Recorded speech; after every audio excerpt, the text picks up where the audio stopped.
Homer se rappelle un événement traumatisant de quand il avait 12 ans et qu'il a découvert un cadavre. Lui et ses amis exploraient une ancienne carrière et Homer a sauté dans ce qu'il pensait être un lac.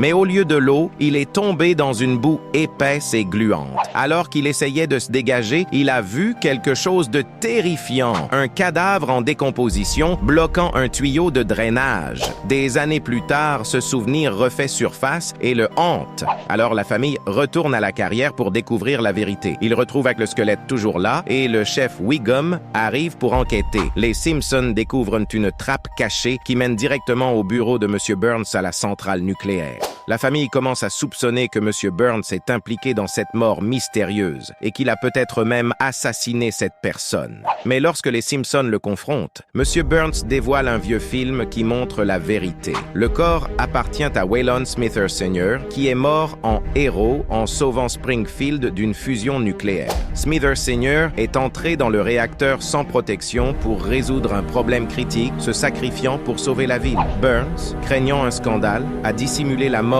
en jetant le corps dans la carrière et n'a jamais dit la vérité à Smithers sur la mort de son père. Likez et abonnez-vous.